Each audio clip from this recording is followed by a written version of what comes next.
All right. So here we are today. Interview with some Age of Forgotten team members. Yeah. First of all, yeah. Introduce yourself briefly and your function within the Forgotten Empires team. Okay. Should I go first or? Yeah. Go ahead. Okay, sure. My name is Jan, and as a member of the AF team, I'm mostly involved with graphical design, scenario design, and making AIs for those campaign scenarios. So that's a bit my part in it. Okay, Sam? Okay, so I'm Sam. I've worked on lots of the campaign scenarios, some of the AIs for the campaigns, and some historical research. I am Jan from Bulgaria. Jan with Y. To be, Yeah, it can sometimes maybe be confusing with Jan and Jan with a Y. But I work on the graphics as well, and I made the models of some of the new AOP unique units. The Elephant Archer was released just in the latest patch, and testing scenarios, and that's it, mostly. Okay, and I'm Cysion. I started the whole thing over 2 years ago by now, and nowadays I kind of still, I did most of the design and getting all the people together, and that's kind of what I still do today, managing everything pretty much, and that's my job in the team. All right. So yeah, could you tell me something about how the whole project Forgotten Empires start and how you get involved into that? Okay, I'll just say how it all started. I mean, it was just like a lazy summer afternoon. I got home from work, and there was this. When you go to AOK Heaven games, there's like a big modding community, and there was one thing that nobody figured out at that point, and that was how to add new civs to the game. But then I found on Heaven Games that there was like one guy, I think a Chinese guy, and he said like, I have something. I managed to add one civ to the game. And he wrote a guide about it, but it was all in Chinese, and he used Chinese software, and nobody had understood it, and I don't think anyone managed to replicate it. So then I was like, okay, this seems like a fun project to do on a lazy afternoon. And I took Google Translate with me, tried to download all the Chinese stuff, and by the end of the day, I also managed to add a civ to Age of Empires. It was just a copy of an existing civ. It crashed more than it did well, but at that point I was like, okay, this can work, and then it's totally got out of hand, as you can see nowadays. Okay, and here to the other members now, how did you all get into the project? For me, I didn't know Bert at the time, but when I heard about the project he was on, we got talking a few times on the internet, and I was interested in what he was doing because adding civs never been done before. So I decided, when we talked, I tried to help him out, mostly with graphics and stuff. But I wasn't really a member of the team until much later, when I was asked to help with the graphical part of the mods of the expansion. That's how I became a member of the team. I learned about Forgotten Empires from the trailer in YouTube. I liked it a lot, the slaps especially, because I always wanted to have that civ in the game. Also, I liked that the sets, the Italian set, the Slavic set, which was unfinished Russian set. Well, it wasn't in the first trailer, but I liked a lot that all these mods from the past can be put together and in that new expansion, unofficial back then. But I did not know much about modding, and I just wanted to play the game. But in the end of the year 2012, um, I got interested in graphics, and I I visited the Age Kings Heral forums, and I made the Trade Workshop graphics, which was copy pasted, and that got me in the team. After that, well, yeah, that was the question how I got. Right. So 2012 was also the year when the trailer occurred. Is it right? Was in I saw it in February 2012. Yeah. Okay. Yeah, just like Jan, I went ahead and saw the trailer, got really interested, and then I think it was sometime around maybe November of 2012, I saw the campaign showcase on YouTube, and I think it was Bert came around the Age of Kings Heaven, where I had been a member for a little while, part of the scenario design and modding community, and they were looking for campaign designers. So I volunteered, went ahead, got involved, and have had a lot of fun ever since. I worked on some of the historical research, not way too much of that, but a little bit, and then lots of the campaign design, some AIs for some of the scenarios. So yeah, that's about it for me.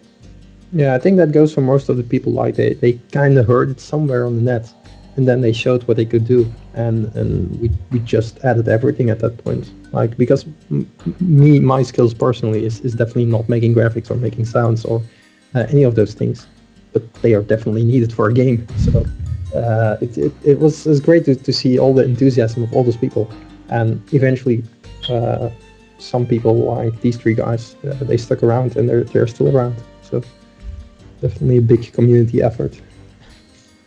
Yeah, it's been a really great team effort so far, and with just the collaboration between everyone has been really awesome. Great environment, and really close group. So it's been awesome. Yeah, that's true. And next question is, especially to Cysion. Why did you choose to create an Age of Empires modification, Age of Empires 2 modification? Well, because other games or engines would offer, way more possibilities for modding. Oh yeah, that's absolutely true. When I wanted to add new features, I was so slapped by the limitations of the engine. Like making a new unit is like so many things are hard coded, and modding just does not allow to change those things, and does not allow to change those modifications. But on the other hand, I was so happy that I could finally add a civ, that I just tried to work my way around that. Like, okay, this is not possible, then we try something else.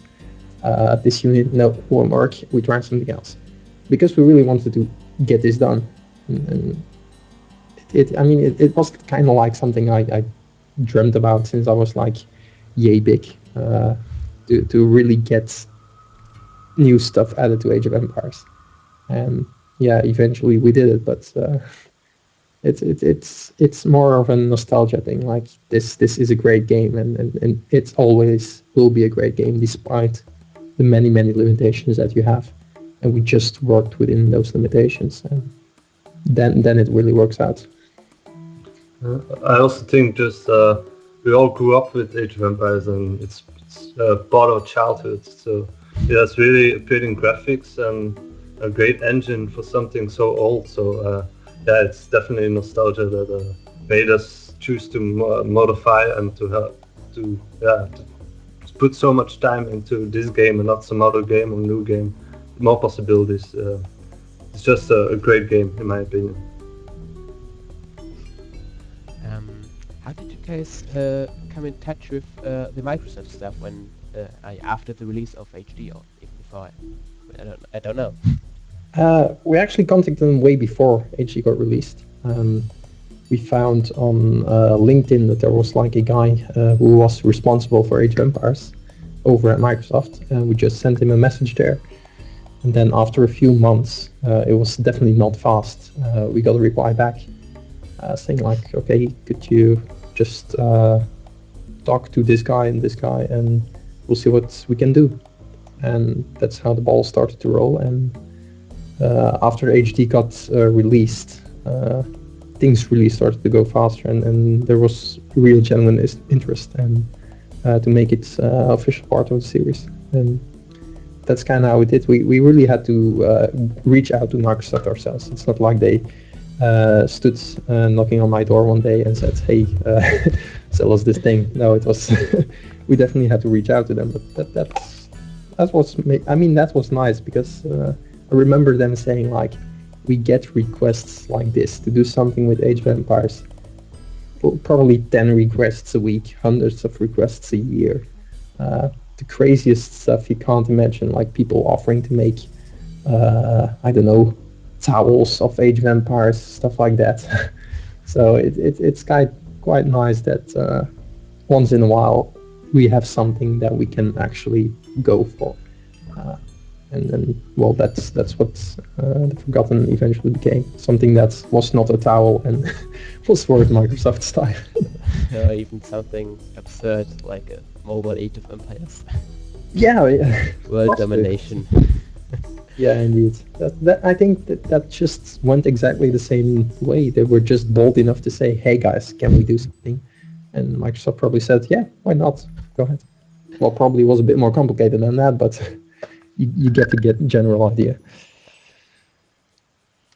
And I think you discussed about quite many civilizations which were forgotten in the original game. Which civilizations did you wanted to put into the game, but they weren't enough historical information or something like this to put them into the game? So which civilizations were discussed to put into the game but weren't in the end? I guess I can answer that one as well. And right from the start I was like, okay, 5 civilizations would be ideal. Considered 6 for a while, but eventually thought, okay, 5, same as the Conquerors added, that should be good enough.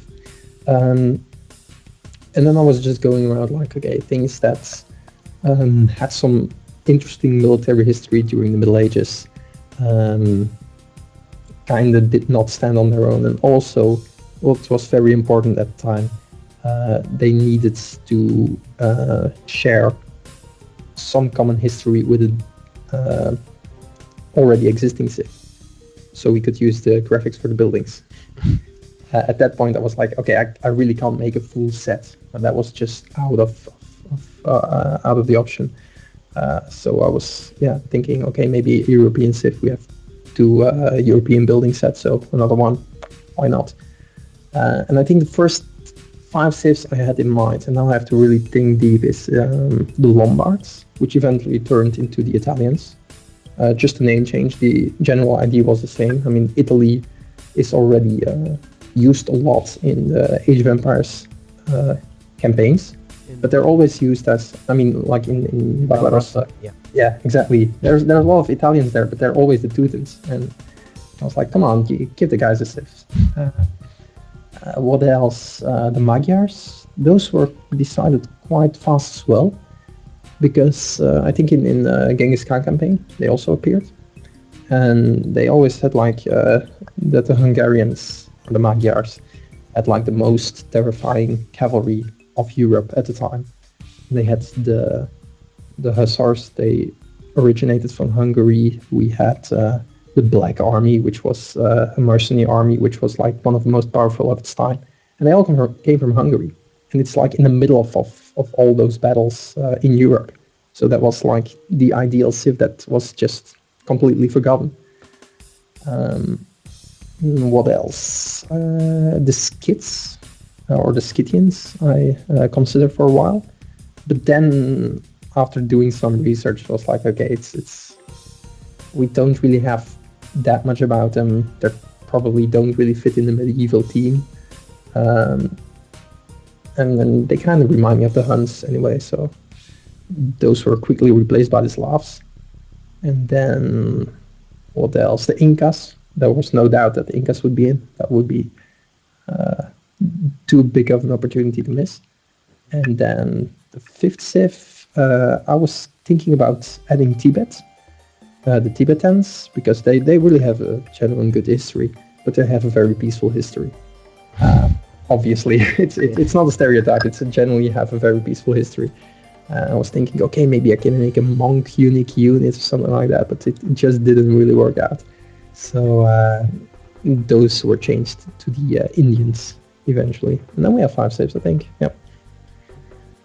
So there was definitely a lot of thinking about what to add and what not, but the 5 civs were decided quite fast. And after that, I read an article about the designers at Ensemble Studios at the time and how they decided to add which civs to add to the Conquerors expansion. And then I saw that Italy was considered, but they choose Spain instead. Magyars were considered, but they choose for the Huns. Incas were just left out because they had the Aztecs and the Mayans who were close together. And I think the Indians were also considered, but they didn't want to make a new building set just for the Indians, so they dropped them and made the Koreans instead. So in the end, Ensemble Studios, I think, considered all of those civs, but just didn't go through with them. So it was really nice to know that it could have been back in the time. And yeah, also to the others, yeah, I will happy with the results. So, are there any civs that you personally would like have seen in the expansion, but they didn't appear there? Or yeah, tell me. I'll leave that to the others. I want to know if you guys have other civs that you would like to see. Personally, I'm a really big fan of European history, but I also like Middle Eastern history a lot. So thinking about possibly a civ such as maybe the Ghaznavids or the Ghurids near, or any civ sort of in Transonia or Central Asia, because that part of the world is sort of untouched really by Age of Empires, but has a lot of really unique and special history too. I am. I can say that another civ I would like to replace the 5 civs from Age of Forgotten, but civs that I like the history and think that they are very unique are like the Khmers, the Cambodians, and probably African civs, because they are very unique. But yeah, they can be added because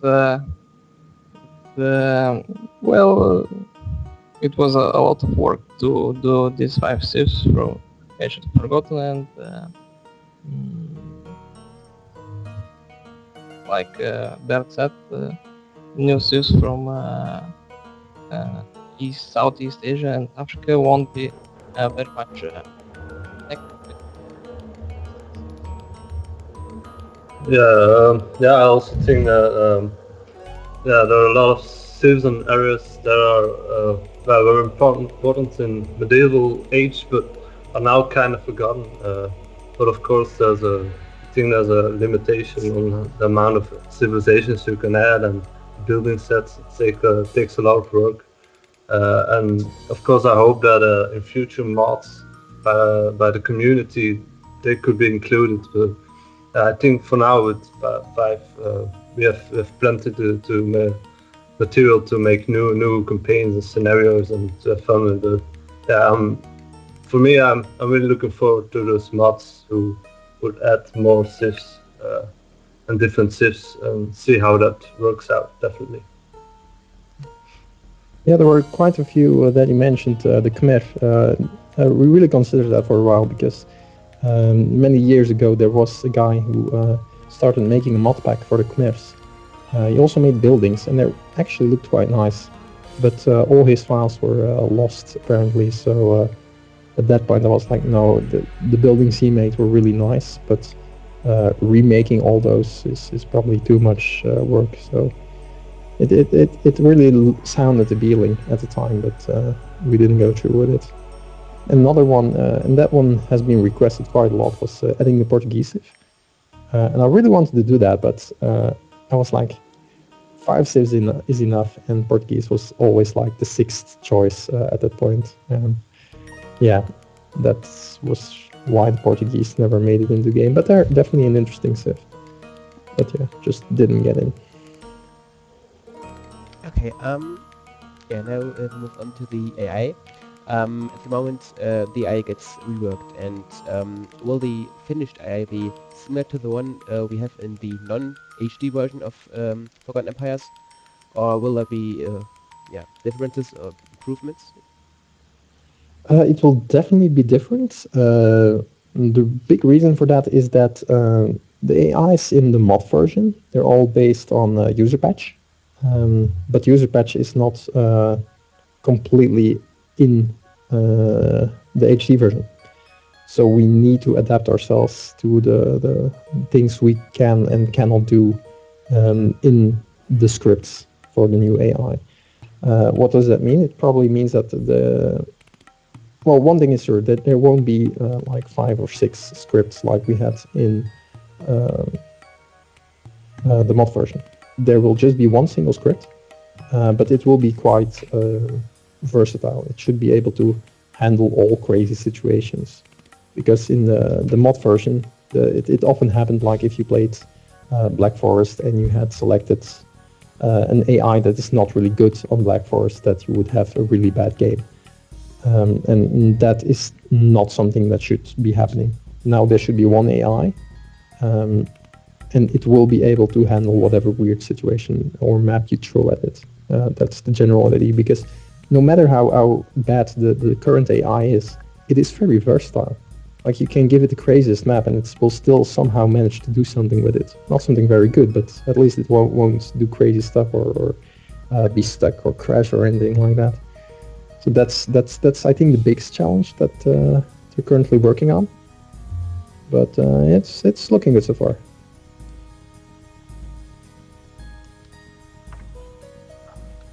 All right. What are your thoughts on the competitive gaming scene in Age of Empires 2? I don't know. Anyone? Jan? Yeah, I think it's great. It's very fun to be part in a tourney or a competition on whatever scale, you know. Either your classmates or international tourney for low skill players or pro players. It's fun always. Also to watch. It's very fun, and yeah, I like it. I want to be even more get bigger and bigger the competitive scene of Age of Empires. Yeah, go ahead. Go ahead, sir. Okay. I also like that it's still alive. I used to play a lot myself too, although I wasn't that great. But yeah, it's just remarkable to see that people, after more than a decade and a half, still play the game competitively, and even the strategies nowadays isn't set in stone, because there are some strategies that really became general, but still nowadays there's still new strategies being found and people still play it every day. So just great to see how resilient and very much alive this game still is after so much time. I hope it will last for at least another decade. So really looking forward to that too. To the strategies, I think so too, that they are very, I would say, even alive, because I read a strategy guide from 2000 or something. Yeah. And they also had some strategies from pro gamers of Age of Empires back then. And it's what I read there was just so different from the things I see in common tournaments and so on. So it will also be interesting where this moves, in which direction this will start moving. Well, that's. I mean, I totally love tournaments, and I really love the streams and all the things, the buzz and the hype that goes on with tournaments. But that is indeed one thing that I'm like, not again. I mean, as you say, the strategies definitely evolved a lot. But a lot of them are also more or less set in stone. Like if you watch, let's do something very boring, like a water war, 1v1 Vikings, and you're like, okay, I kind of know what's going to happen. And indeed, it's going to happen. There's going to be a water war. Everyone's going to make galleys, and whoever has the most galleys usually wins. Of course, there's exceptions, definitely. But watching those, you're like, not again. But regardless of that, the tournaments are absolutely great to watch. But you sometimes have to be prepared that tactics can be the same as you saw before, which is kind of the thing with tournaments. People like to play safe, but if somebody does not play safe in the tournament, then it's absolutely awesome. And that's what absolutely makes it worth it and worth watching as well. Do you think that that's a fact that some strategies are set in stone, that this is a balancing issue? Yes, definitely. I mean, if people can pick civs, which often is the case in tournaments, because otherwise they need to go random. Which is usually not fair either. And in many cases, they also need to go like, okay, if we play the random game, we need to switch civs afterwards, and then it really stretches the length of the tournament if everybody needs to play so many more games. In the tournament, everybody picks Aztecs. Aztecs are like the kings of arena, and nobody really contests that.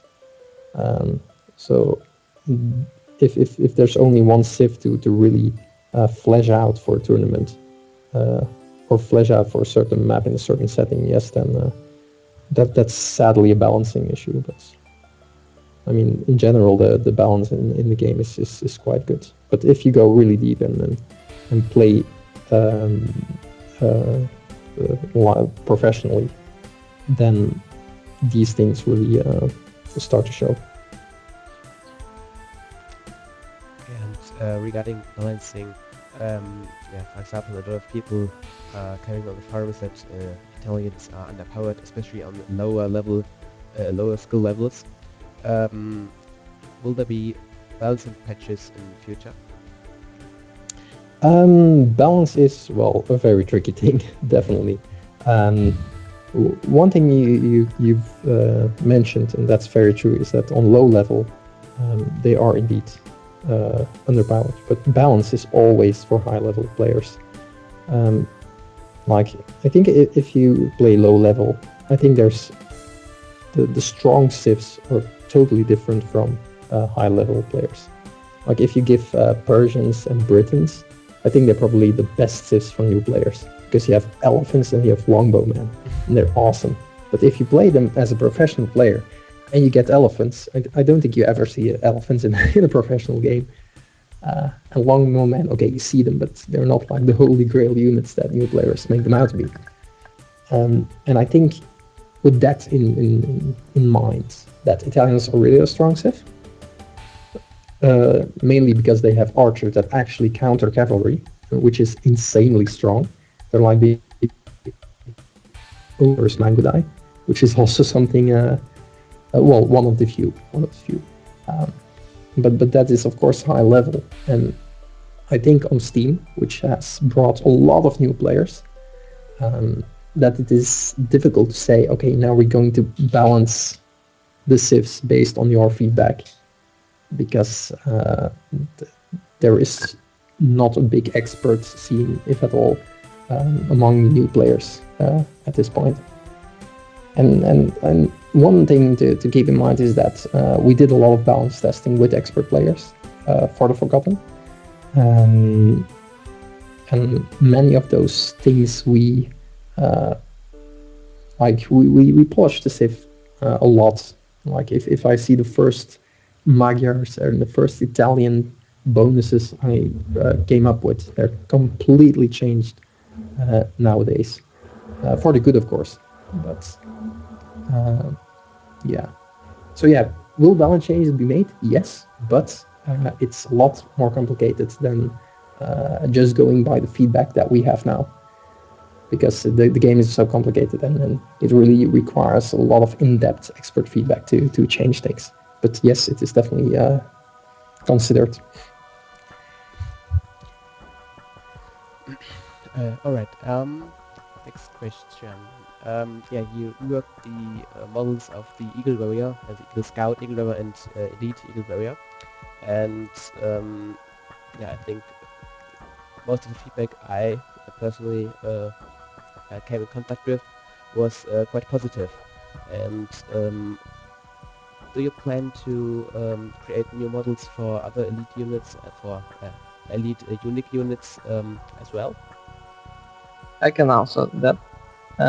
We don't want to make new skins for the elite unique units, because the Eagle Warrior, Bert should correct me if I'm wrong, but it's not a unique unit. It's ordinary line of like the Scout line, the Night line. And also they became three stages of the unit. So we decided it needs new skins, but first we don't have the time. It's nearly impossible to make 23 new skins to be unique, to be similar to the non-elite versions. And yes, it's not possible. Okay, so you just changed them because first, otherwise it would be three units that look the same. And the other thing is, I think it was the only unit, the only non-unique unit that didn't change its appearance with upgrading. Yes. Yeah. Also, if I may still excuse ourselves from not making elite versions of the unique unit, the Eagle Warrior was just one model actually. We could added the feathers for the elite version, and it was just one model. So yeah. To add on to what Jan was saying, for also just simple gameplay reasons, we've had requests before to add different graphic building sets, like maybe one for the Vikings or a new one for the Indians. And aside from the merely practical reasons, time constraints, you don't want to really complicate the game too much. Like if everything starts to look different and there's just too many different graphics around, and it makes things a little too confusing. I think that's the general consensus anyway. Yeah, that's definitely true. Like if you see like a little guy holding a stick and he has a little colored shield, then you know, okay, that's a skirmisher. But if you need to know that for well, let's say 6 building sets, then you have like 6 different skirmishers or stuff like that. Like if you really start to variate, and I think for games like Age of Empires, instantly recognizing the units is one of the very important parts of playability of the game. And of course that goes for unique units as well. Okay, it would be nice to have. It probably would look nice, but it didn't really seem like the primary concern at the time. Also, to sort of maybe add on a little bit more, there's several mod packs that float around the Steam Workshop and such that there's one really popular one that completely reskins you into the whole game, but you could, I'm sure you'd be able to just for users in general, if they wanted different graphics for the unique units, they could download that texture pack and then work the files in a way so that it only changed the skins of certain unique units, either the elite or the regulars, to have that difference.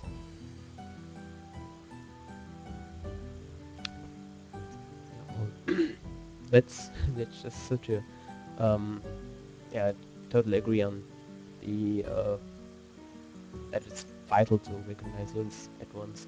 Yeah. On to the next question. Yeah. Can still someone from the community contribute something to your project? Like ideas for balancing or take part in a scenario unit or AI design? Or yeah, do we try to keep those tasks inside the team to keep things simple?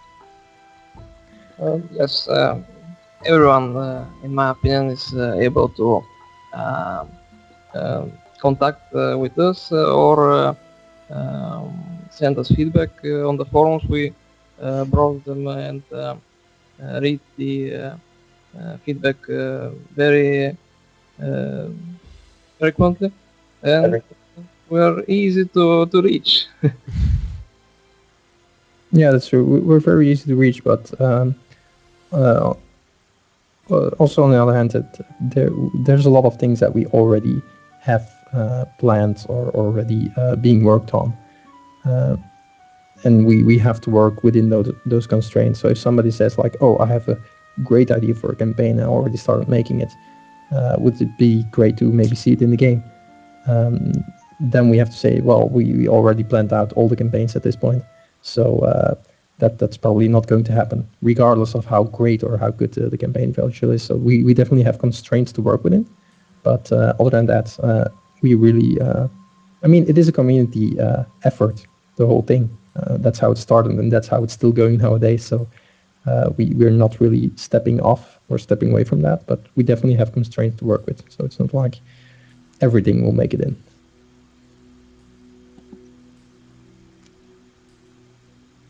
Alright, so much for that.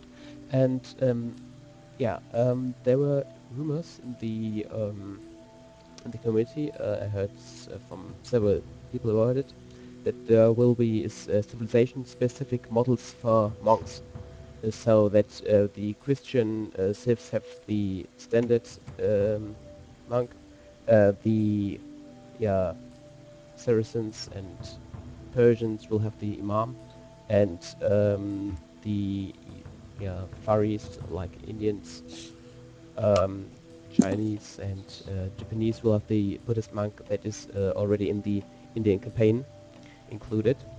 Well, is that true? Was it just rumor? I can answer that. Well, that was our idea when we made the skins for the Imam hero and the Indian hero. But they need the European monk is hard-coded, and we can add the new skins for the other cultures. But when he started to convert or heal, I think, no, only to convert, he changed to the skin of the European monk, and this needs I don't know how much coding, but it needs some coding, and it's not a priority at the moment for the program, since multiplayer and the new AI needs a lot of work yet. So it's still on your list, but yeah, quite at the bottom of your priority list. We hope so. Yeah, it's a possibility. I mean, the graphics are made, I think. Maybe not for all sys, but yeah, it is possible. It's possible. Let's keep it to that. Okay. Yeah, and then moving on to the building sets. Yeah, you already said something about it, but they are already some building sets existing on Alkhalim, like I think Viking and Han building sets, and yeah, would you implement things like this into your mod, or do you think would confuse the player base too much, or change the general style the game has? Yeah, I think that it would change the game a lot. Certainly because there are already sieves that are before Age of Forgotten in the game, and also it's just very hard to make a new building set from scratch and to make it in the same style that some artist made 15 years ago with similar results that also pleases everyone. So it's very difficult to do. So I don't really see how that we would do it for other sieves, but we're certainly planning on keeping on improving the sieves for the Age of Forgotten building sets for those new civilizations that they're really up to perfection almost. We do our best to get the best out of it and to make something that pleases the community. And but yeah, for a new building set for other sieves, it would just be a lot of work, I think. And I'm afraid, due to also time restraints and such, because of course we all have our separate lives, we all have work or studying, so to put that much time in it in our free time, it's hard, I think. But we're certainly looking to improve the existing sieves as came with Age of Forgotten. Yes, I think the most important thing that Jan said there is that the existing sets that we have are good, and it's quite simple. If it's not broke, don't fix it. And I mean the sets are great. I mean the Viking set is definitely historically accurate, and I also saw the mods on the Heaven games which you're talking about, the Viking one, and it's really nice, but it would need some extra work to really make it fit Age of Empires. And I don't know exactly when that mod was submitted to the Heaven game archives, but it's probably would be a lot of work to find all those assets back if they still exist, and to touch them up to really 100% fit the game. And it's just a lot of work as well. So that adds that as well. So I think you follow the policy of never touch a running system, and I think it's also quite difficult to, if you change the building sets, there will always be some guys who are like the older ones better, and I think it's very understandable to not change the already existing ones, but improving the new ones. My next question would be, to which already announced feature do you look forward most? Yeah, for me it's the campaigns, because all of us are working on them, and it's just great to see how much we improved as well. I know when we first started making campaigns, it was for me at least a mess sometimes with the triggers, and it was all just randomly. But now we just have it structured. The AIs are made in 10 minutes now. We have preset AIs that can quickly adapt to the new scenarios and such. So we can really focus on the design and really think the story through, and how to make it fun for everyone. And it's just fun to work on them, and also to see other people's designs, and even for us it's fun to play them. I really enjoy playing the scenarios that others of the team make. It's just it's a good thing that we still are making these campaigns, because it's just something that really is for the community, and to see also the good feedback. A lot of people enjoy them, and it makes us also enjoy making them the more, just because of the feedback. Yeah, definitely.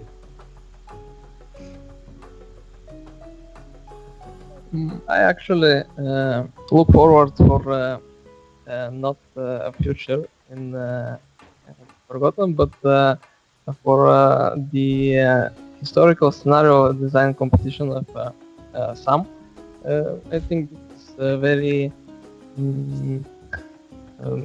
well. I want to see what the community can do with the game that we made.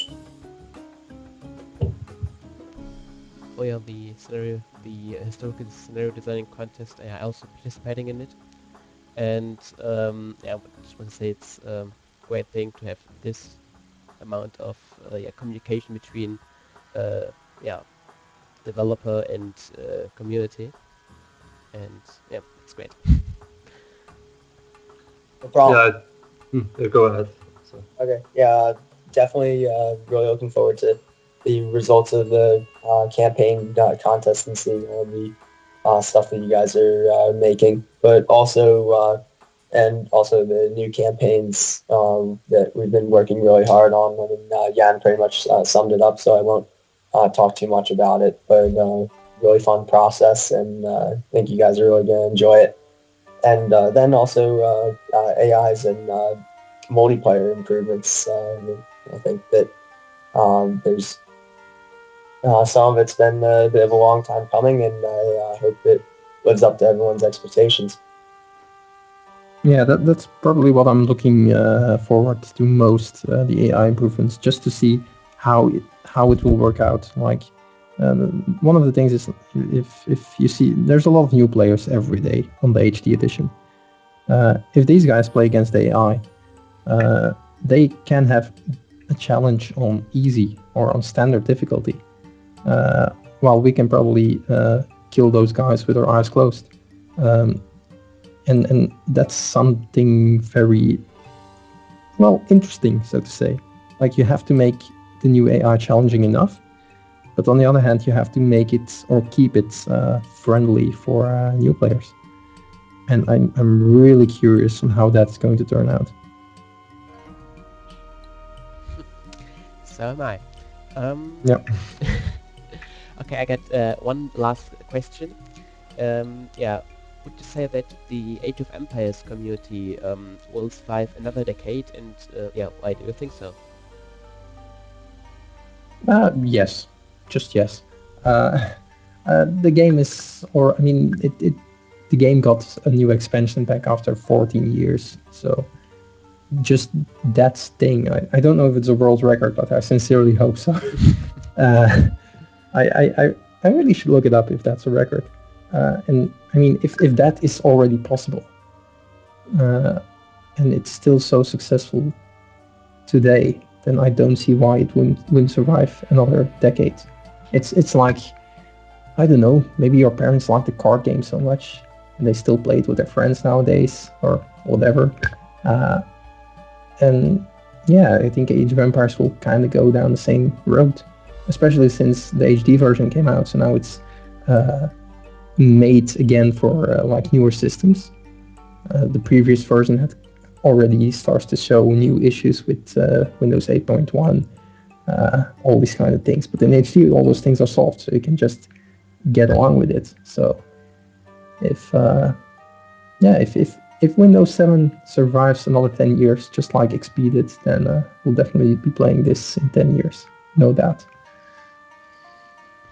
Yes, as well, because I see, well, I think a lot of young players now just play the game for the first time, and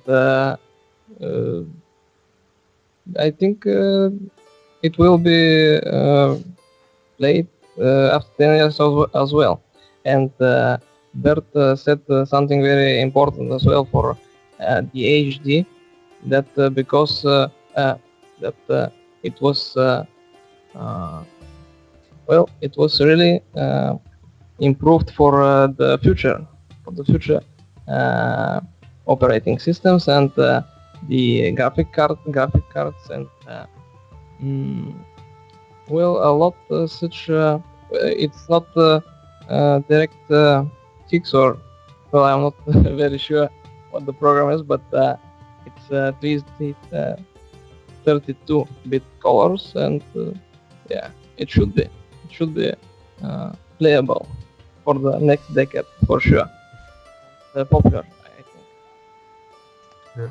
And also, I also believe that it will survive another decade because, you know, if you see the community and the commitment of some people there with scenarios and AIs and mods, for example, Age of Chivalry, Tome, the Lord of the Rings mod and such, they're being perfected or released in the coming months. So those really look amazing, and if you see how much effort those guys put into it, yeah, I'm really looking forward to play them, and I think it will also, yeah, if people start playing those, yeah, there will definitely be for another decade that we will play this game.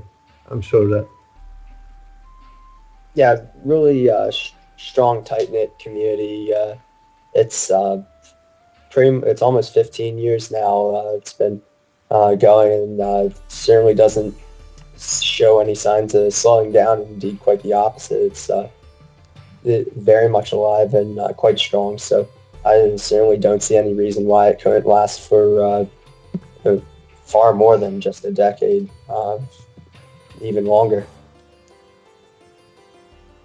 Yeah, one fun thing about that, I think 2 months ago, well, in February at least, I went to a LAN party for Age of Empires.